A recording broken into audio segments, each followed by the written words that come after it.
it's Mindy Rosser here, and today we're talking about how to map out a novel. This is a viewer question that I was asked to show my process. So I'm going to show you 3 different ways that I've used to map out my novels and which one I like the best and how to combine them. So let's start first with behind me. You can see my absolute favorite way to plot out a novel is with post-it notes.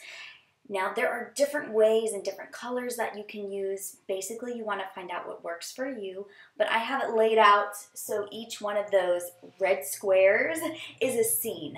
And then I start layering on post-it notes for other parts of the scene, such as who, what, when, where, why, theme, if it's literary fiction, because that's really important, and any other very important elements that are going to be in each of your scenes. And basically what I do is I just brain dump and I think of all of the cool places that these people could be.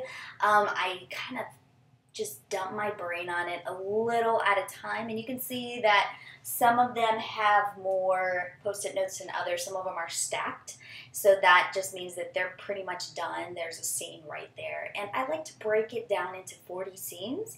For me, that's a good word count, and I think it's different for each person and each type of book that you are writing. So you have to figure out what that number is for you, but I feel like 40 to 50 gives you a great flow to your novel. And then, as you'll see, I have it divided into 4 different lines, and at the end of each line, that's when I'm having a turning point, because you should have a few turning points in each of your books or each of your stories. You should have a midpoint, so the midpoint is very important, and then the climactic ending. So I feel like those are really important, which is why I divide it up like I do. And it's different for everyone, so you need to find your own process. And you'll also see that I have pictures of what I think my characters in this book look like behind me. So anything that's inspirational, put on that wall. As you can see, I just took a wall in my office and pretty much put post-it notes everywhere. I have another wall to the side which you can't see, and it has a bunch of places that I still need to put on my post-it note plotting board. So that's how I post-it note plot. Basically, it's a brain dump of all the different cool things that could happen in your book. And it gives you the sense that you're working on something bigger, that it's not just a file on your computer. And if you need that tactile feel, for me, there's something about writing things down on paper that's really exciting, because I don't do it very often. I spend all of my day on the computer, so writing things down makes it really fun for me. So you gotta figure out what's fun for you and do it that way. 2 other ways that you can plot your novel. The second one I really like, and I am going to actually give you my Scrivener template. I know this is huge. It took me forever to create this template that I'm using for my novels right now.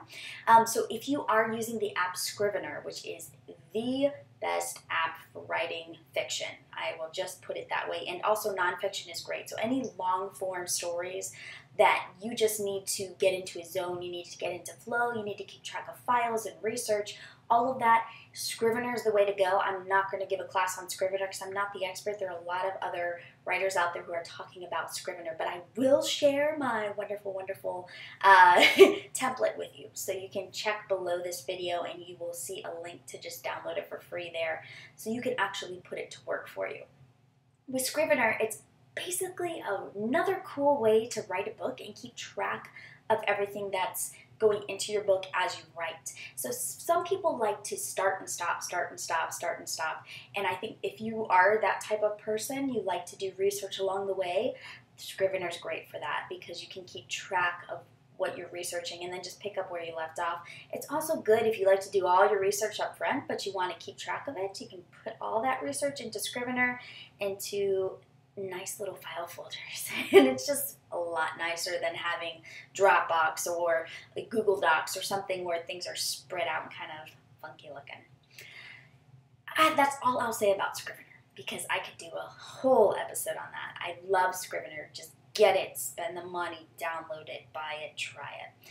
And then the third way that you can map out your novel is just by pantsing it. And if you don't know what pantsing is, it's just writing by the seat of your pants, which means you're discovering the story as you're writing it. And a lot of creative people find this to be their process. I am not one of those people. I don't really figure things out by the seat of my pants. I love to plan. So the planning is like my absolute favorite part of the novel writing process.